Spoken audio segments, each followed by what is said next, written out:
Guys, I decided to do a video today, another one. Well, I'm at work right now, so saw one patient and I'm waiting until 7 o'clock to see if anybody else comes. So this video is just basically about the 10 challenges I find about pursuing oral maxillofacial surgery, and the 10 challenges what I would consider of basically any residency that you would choose. But some of it overlaps with the challenges you will face in other residencies, but some of them are unique to oral maxillofacial surgery. So here's number one: being in limbo. That's one of the biggest challenges, and I'll tell you what I mean. So being from a third world country, you're always searching for ways or places that you can go and do your oral maxillofacial training. Here in the Caribbean, there are no programs, so my only option is either to go to a first world country or to another country that is considered third world. The hard part about it is that I could go through all this, where I could go to this to school for a second time, and which I am doing, and finish dentistry and come out, and then who knows, the UK says they're not taking any more doctors, or the US says completely that they don't want any foreign doctors. Something like that could happen, and that's something that you have to play with in your mind all the time. So that would mean then that my options would be stay in the Caribbean and be a dually qualified dentist and doctor, but you're not practicing in this capacity in which you really wanted to work in, which was to be a surgeon. So sometimes I get like little bouts of not anxiety, but I get worried because I'm seeing, suppose 2020 comes and one, I don't pass, or two, I have to leave the program because of financing, or three, I cannot get into a program abroad. There's so many things that can go through your mind, and that's one of the challenges with oral maxillofacial surgery. It's not a quick specialty. It's not a 3-year program. It's, call it maybe 8 if you think about it. If you count in the dental degree and you count in the time you're going to actually spend training in oral maxillofacial surgery, it's an 8-year degree after dentistry or 8-year degree after medicine. Either way, it's about 8. But like I said, it's worth it. So I'm not trying to be negative. I'm just saying these are some things that like play on my mind daily. Another thing, the second degree. Why does that bother me? Sometimes it worry me. It worries me because, for one, I'm an older student in a young class. And that can be a little bit worrying at times. I mean, it took me a better part of a semester to really get into the groove of studying, and I'm working and studying, so that in itself can be a bit. It's not easy, I'll put it that way. I make it look easy, but it really isn't. I'll give you an example. Last night I was at work from to 8 o'clock. Came home with the kids. Then I woke up this morning, but luckily I didn't have school. But if I did, I would be pretty tired, and I am tired. Then the demands of dentistry. Dentistry has a very high demand for your day-to-day in the course. You're required to function at a high level of precision. As one of our lecturers says, medicine is in centimeters, dentistry is in millimeters. So you have to be able to focus and cut preps, clean teeth without causing harm to patients. It's one of the few medical specialties where your training, essentially, you have to master your surgical skill by the end of your undergraduate. I think it's probably one of the few undergraduate surgical specialties, because most times surgical specialties you have to do an undergraduate, then do a postgraduate. But as a dental surgeon, you're automatically a surgeon, but a microsurgeon. Not really micro. You're like just above micro, because micro is in, you have to actually use the telescopes or the microscopes themselves. Our surgery involves loops, or the details required that you can probably see with loops. So that's just another thing that I find hard at times. Sometimes I would get to school and we have an operative lab, and then I would go into the lab and my mind might be a million miles away thinking about a patient, and I'm there trying to focus on doing a prep, whether it be class 1, class 2, class 3. So second degree is not easy. Jobs, finance, and insecurity.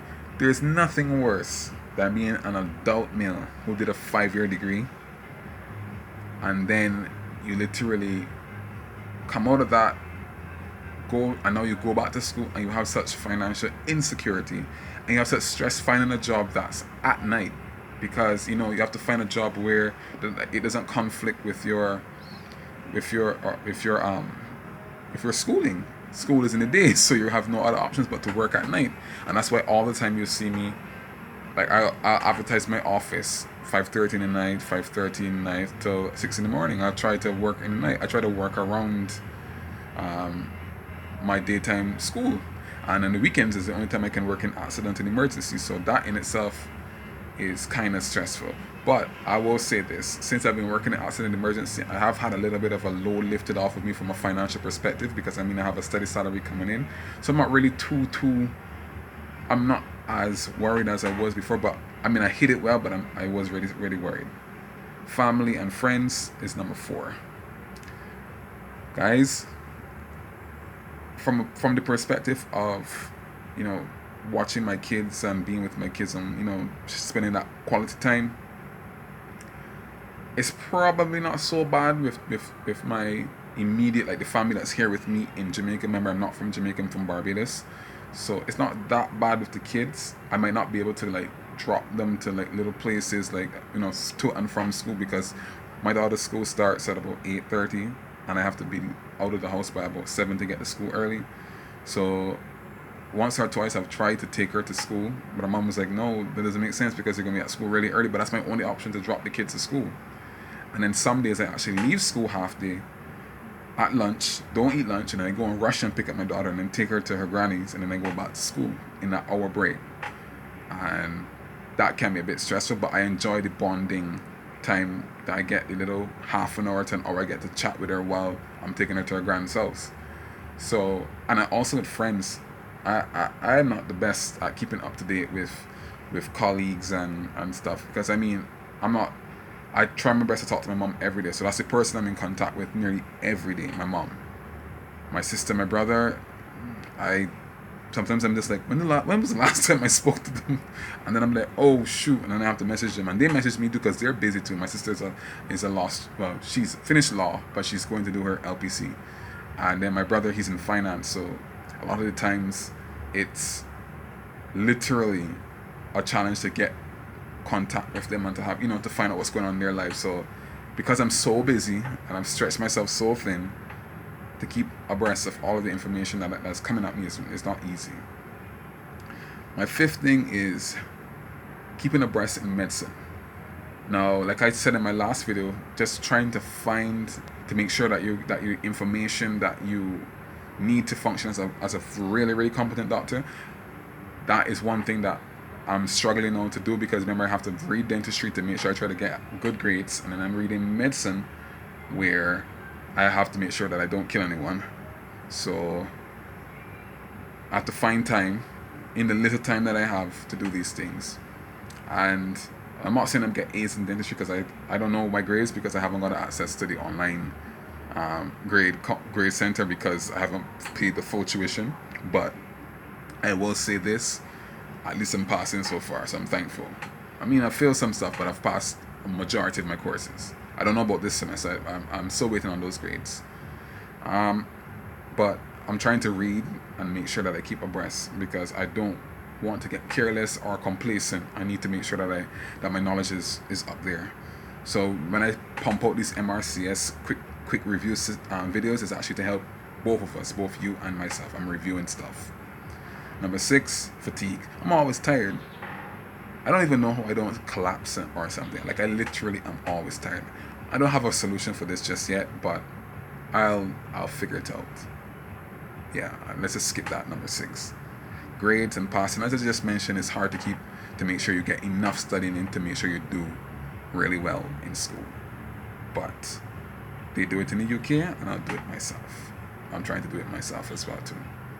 And a lot of the times, the JTG, which is a junior trainees group in oral and maxillofacial surgery. I find they really motivate me, because when I see how hard everyone is working to get to that common ground to be an oral and maxillofacial surgeon, like it gives me some motivation to not stop. I'm still trying to keep going to get to this school and reach. So I hope you all enjoying the process, because the process is long and it's arduous. So yeah.